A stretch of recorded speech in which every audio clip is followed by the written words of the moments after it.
Caste is not a division of labor. It is a division of laborers.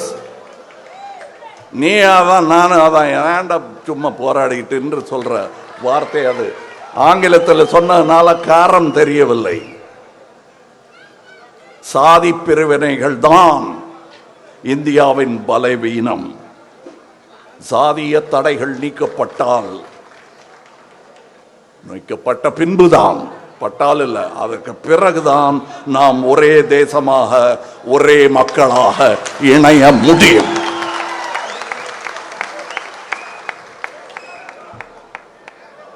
கற்பி, ஒன்று சேர், புரட்சி செய். Copyright கிடையாது, யார் வேணா சொல்லுங்க, ஆனா அந்த பேர் ஞாபகம் வந்துகிட்டே இருக்கும். ஒடுக்கப்பட்ட மக்களை அரசியல் மயப்படுத்துவது என்பது எளிதான காரியமே அல்ல. அப்படி அரசியல் மயப்படுத்துவர்கள் எல்லாருமே ஆச்சரியத்துக்குரியவர்கள், அற்புதமான மனிதர்கள். அடிக்கடி வரமாட்டார்கள், பயன்படுத்திக் கொள்ளுங்கள்.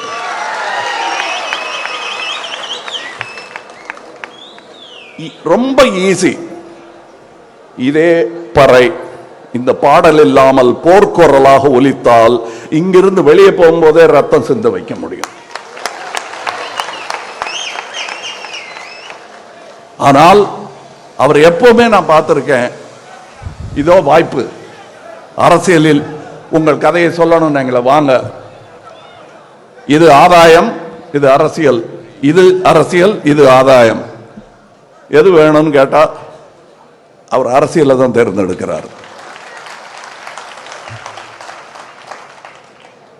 இதுல உங்களுக்கு நிறைய கஷ்டம், அடி விழும். இது சௌகரியம், பணம் கூட கொடுப்போம், கல்யாணம் பண்ணி வைப்போம், சந்தோஷமா இருக்கலாம் அப்படின்னா இதைத்தான் எடுக்கிறார் அவரு. அதனால் நான் வியக்கிறேன். ஏன் இப்படி சகோதரன் திடீர்னு ஒருத்தர் ஏதோ அரசியல் ஓட்டு இல்லையா, இது 2000 வருஷமா நடந்துட்டு இருக்கு, இதுல என்ன ஓட்டு? தமிழர்கள் ஓட்டு போட ஆரம்பிச்சது ராஜராஜ காலத்துல தானே. குடவோலை கொண்டு வந்தது யார்? அப்பதான் லேட்டா ஆரம்பிச்சிருக்கோம், அதனால கொஞ்சம் லேட்டா வந்து பிடிச்சு உழுக்கிறதுக்கு டைம் ஆகும். அதாவது இந்த கல்யாணம் பண்ணி வைக்கிறோம்னு சொன்னதுக்கு, வேண்டாம்னு சொன்னதுக்கு ஒரு உதாரணம் சொல்றேன். திராவிட மணி தானே அவர் பேரு, திராவிட மணி, அந்த தொண்டர் கொடுத்த 10 பவுன் சங்கிலி, அதை இவங்க அம்மா என்ன பண்ணிருக்காங்க, பா நம்ம பிள்ளை இப்படியா அலைஞ்சிட்டு இருக்கா, அதை வீட்டில் வச்சுக்கிட்டு வரப்போற பொண்ணுக்கு ஏதாவது நகை பண்ணி போடலாம் அப்படின்னா தான் அதை போய் அம்மா இது கட்சிக்காரன் கொடுத்தது, கட்சிக்கு தான் பொண்ணு கொடுத்துருங்கன்னு அதை வாங்கி கட்சியில் போட்டாலே. அப்பவும் இதுவான்னு கேட்டா அது வேணாம், அதை தூக்கி இதுல போட்டுன்னு போடுறாரு.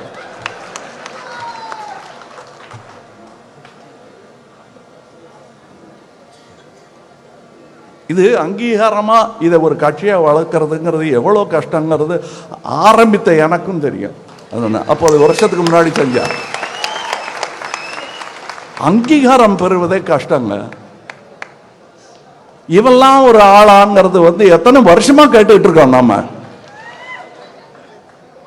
அது பதவி ஆசையில் வரும் கோபமே தவிர அதுக்கும் சாதிக்கும் கூட சம்பந்தம் கிடையாது. ஆனா ஒண்ணு என்ன கேட்டாங்க, அரசியல்னா ஒரு எதிரியை முடிவு பண்ணிக்கலன்னா அது அவங்க சொல்றது தற்கால சம்பாத்திய அரசியல் பத்தி சொல்றாங்க. எனக்கு அரசியல் கடமை, என் தொழில் சினிமா, கோடி கோடியா சம்பாதிப்பேன், அப்புறம் இதெல்லாம் என்ன பண்ண போறேன்னு யோசிச்சா, இவங்க சுவிஸ் பேங்க்ல வச்சிருக்காங்களே சுவிட்சர்லாந்துல, அந்த பணம் எல்லாம் இவங்க வியாதியஸ்தர்களா படுத்து கிடக்கும்போது திரும்பி வந்துதான்னு பார்த்தா வரவே இல்லை. அது அவங்க நம்புற சொர்க்கம். இந்த சொர்க்கங்கிற மாயை நம்ம ஒரு 4 சதுர அடி நிலம் வாங்கணும்னா புரோக்கர்கிட்ட கேட்பேன், எங்கப்பா இருக்கு, இது இங்க இருக்கு, ரூட் இருக்கா, ட்ரெயின் இருக்கா பக்கத்துல, சாக்கடை வழியா பக்கத்துல, போய் மிதிச்சு பார்ப்போம். யாருமே பார்க்கல. பார்த்துட்டு ஒரு புரோக்கர் கூட சொல்லலை நம்ம கிட்ட. இருக்கிறதா நம்பிட்டு இருக்கிற ஒரு இடத்துக்கு அட்வான்ஸ் கொடுக்குறோம். இதுக்கு இல்ல போடணும், இந்த சங்கிலி கொடுத்தார அதுதான் சொர்க்கத்துக்கான அட்வான்ஸ். என் படத்துல வரும், இந்த பாட்டெல்லாம் வரும். இதை உணர்ந்து தான் நான் வந்திருக்கேனே தவிர ஏதோ தப்பி தப்பி அரசியல்ல எங்க போகணும், தடுமாற்றமா இருக்க, பிடிக்க ஒரு தோல் வேணும். ஏன் சாதியை சொல்லி என்ன கிண்டல் பண்ணுவாங்க. அதனால என்ன கேட்டாங்க, முதல் எதிரி தேர்ந்தெடுத்துட்டீங்களான்னு. தேர்ந்தெடுத்துட்டேங்க, சாதி தான் என் முதல் எதிரி.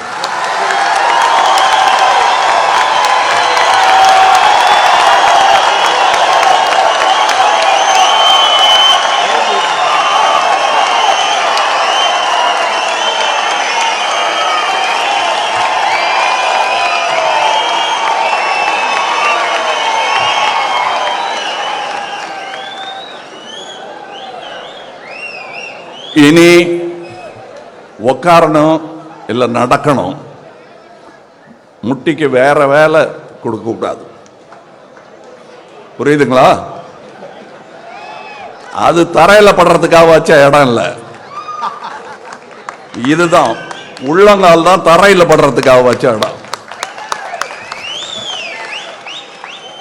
கட்ட விரல் ரொம்ப முக்கியங்க, அது கையில இருந்தாலும் காலில் இருந்தாலும் முக்கியம், ஞாபகம் வச்சுக்கோங்க.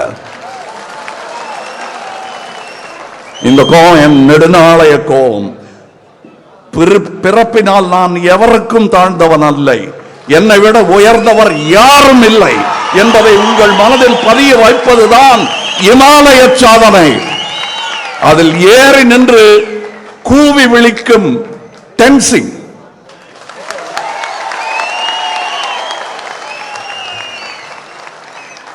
அங்க பறக்கட்டும் பாரத மாதாவின் கொடி.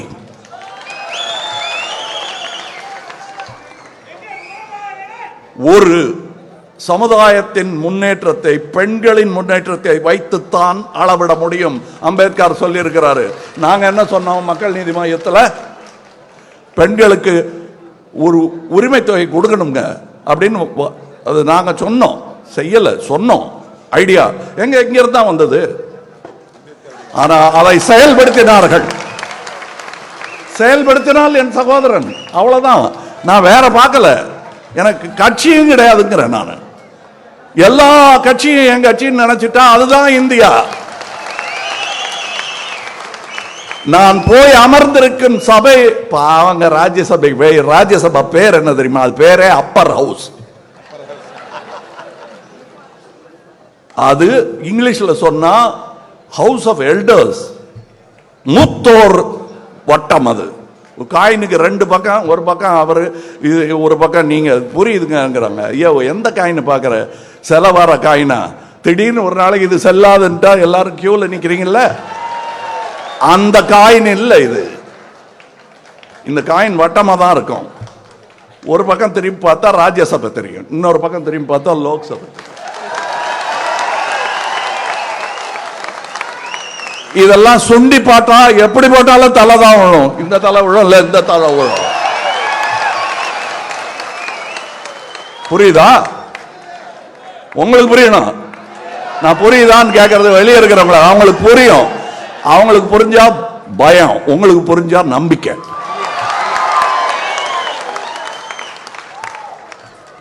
அதுக்கு தமிழ்நாடு தான் உதாரணம். அந்த நம்பிக்கை வந்துருச்சு, இன்னும் பலமா வரணும். இரட்டை இலக்க பொருளாதாரம் வந்து அதிர்ச்சியா இருக்கு அவங்களுக்கு எல்லாம். அந்த சகோதரர் ஸ்டாலின் வந்து கலைஞர் உரிமை தொகை அப்படின்னு ஒண்ணு கொடுக்கிறார் இல்லையா, அது அடியே நடுங்குது. இங்கதான் ஆரம்பிச்சது, இப்ப எல்லாரும் பண்றாங்க. அது எங்க இருந்து வந்ததுங்கிறதுக்கு நான் முதல் வாக்கியம் படிச்சு காட்டிட்டேன். இவர் உருவெடுத்த பிறகுதான் ஒடுக்கப்பட்ட உழைக்கும் மக்களுக்கு உண்மையான விடுதலை கிடைப்பதாக நான் நினைக்கிறோம்னா ரொம்ப சுருங்கிடும். நான் நினைக்கிறோம்.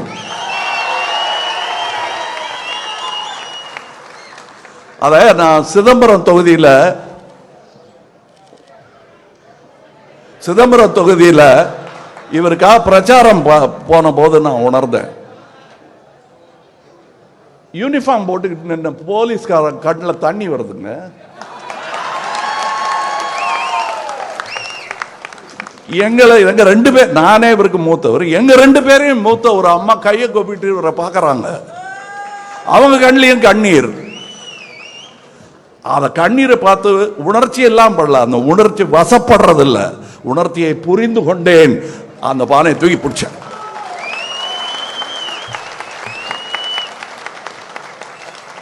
அதில் பொங்கல் நடத்த வேண்டும், பொங்கல் நடத்த வேண்டும், பகிர்ந்து உண்ண வேண்டும்.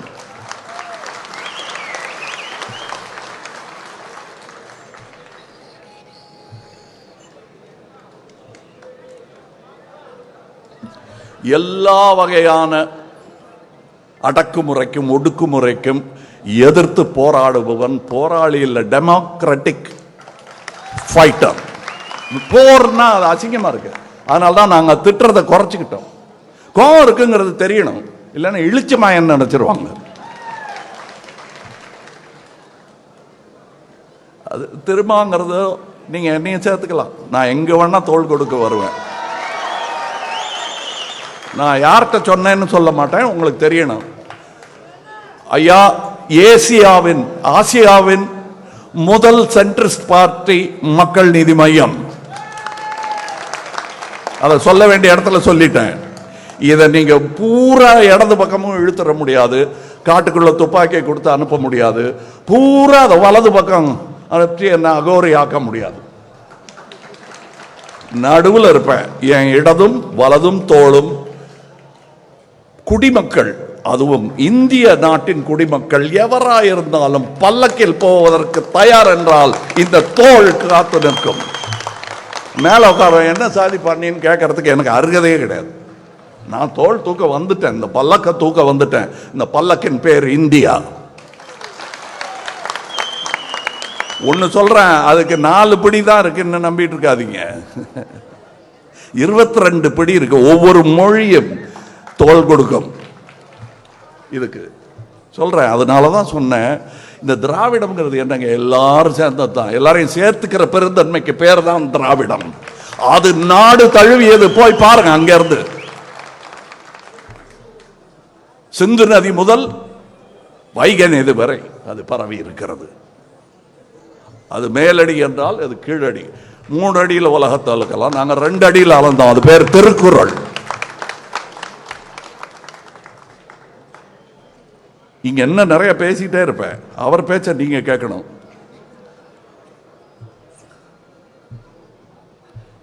இதெல்லாம் பேசிட்டேன், நான் நோட்ஸ் எடுத்தேன். அதுக்கப்புறம் அதெல்லாம் எனக்கு உணர்வோட பேசுவதுதான், உண்மையாக பேசுவதுதான் முக்கியம். உண்மையை பேசணும்னு முடிவு பண்ணிட்டோம்னா பயம் இருக்காது. ஏன்னா உண்மைதானே. அப்புறம் என்ன, நீங்க உண்மை பேசுறீங்க, ஜெயிக்கலையே என்ன பண்றீங்க, சத்தியமே விஜயத்தை எல்லாம் என்ன ஆச்சுன்னு கேட்டாங்க. சரி, உன்னுடைய சிறப்பான பொய் என்று எதை சொல்வீர்கள்? நம்பிட்டாயா அப்படிங்கறதானே. எப்படி நம்பினீங்க? உண்மை மாதிரி இருந்த பொய் கூட ஜெயிக்கணும்னா சத்தியத்தை கொஞ்சம் தொட்டுக்கணும், ஊருகா மாதிரியாவது. சத்தியம் ஜெயிச்சுக்கிட்டே இருக்கும். உனக்கு அது தெரியல, எங்களுக்கு தெரியுது. ஆனால்தான் நியாயமா நேர்மையா பேசுறவனுக்கு பொய் சொல்றவனுக்கு உடனே அடையாளம் தெரியும். உங்களுக்கு என்ன அடையாளம் தெரியுதா? நான் நேர்மையானவங்கிறது அடையாளம் தெரியுதா?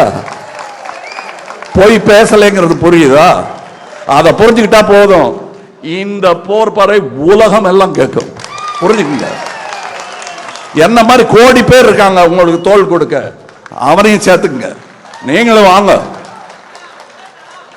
அது நான் மையத்தில் இருக்கிறதுனால இந்த புயல் எங்க எங்க எங்கெல்லாம் வீசுதுன்னு என்னால பார்க்க முடியுது. இங்க காத்து அடிக்காது, நாரிடும் காத்து. அதான் சொல்றாங்கல்ல மலஹாசன், ஏய் மலத்தை பத்தி எங்கிட்ட பேசாத, எங்க மூதாத தாத்தா காந்தி கிட்ட கேளு மலம்னா என்னன்னு சொல்லுவாரு, அள்ளுவார். அன்னைக்கு கல்கட்டாவில் 1908 நடந்த போது காங்கிரஸ்காரங்கள்லாம் அதெல்லாம் சாப்பிட்டுட்டு அங்க போய் செய்ய வேண்டியது செஞ்சுட்டு வந்தாங்க. காந்தியார் தான் போய் அதை கிளீன் பண்ணிட்டு தான் பிரேக்ஃபாஸ்ட் சாப்பிடுவாரு, காலை உண்டி. அதுக்கப்புறம் என்கிட்ட மலஹாசன் சொன்னேன்னா சந்தோஷம், சபாஷ், நான் தான் அது. அங்க தாத்தா அதை அள்ளுவாரு, நானும் சேர்ந்து அள்ளுவேன். ஆனா உனக்காக அள்ள மாட்டேன், எனக்காக அள்ளுவேன். ஏன்னா டெய்லி நீங்களா தானே என்ன பண்றீங்க.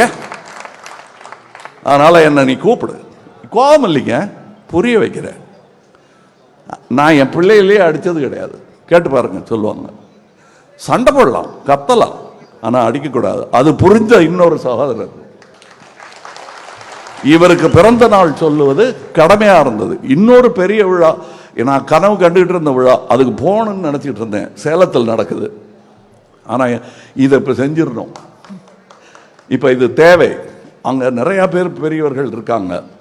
இங்கே ஆளே இல்லையான்னா இருக்கீங்க, இங்கேயும் நிறையா இருக்காங்க. இந்த ஒரு மேடல் தான் ஆச்சரியமாக பார்த்தேன். நான் கலைஞன் இல்லையா, வழக்கமாக நாங்கள் மட்டும் ஆடிக்கிட்டு இருப்போம், இங்கே இருக்கிறவங்கெல்லாம் உட்காந்து பார்த்துக்கிட்டு இருப்பாங்க. நீங்கள் நான் உட்காந்து பார்த்துட்டு இருந்தேன், அங்கே இருந்தவங்கெல்லாம் ஆடிக்கிட்டாங்க. அதனாலதான் கூத்தன் நான் உங்களை கூத்தர்களே என்று வணங்கினேன். நானும் கூத்தன் தான், ஞான கூத்தன்.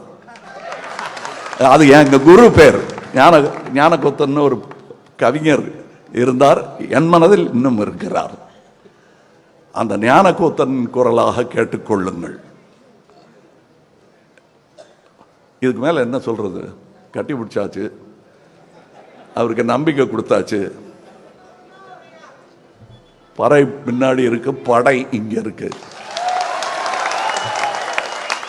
வெல்க வாழிய செந்தமிழ், வாழ்க நற்றமிழர், வாழிய இந்திய மணித்திருநாடு. வணக்கம்.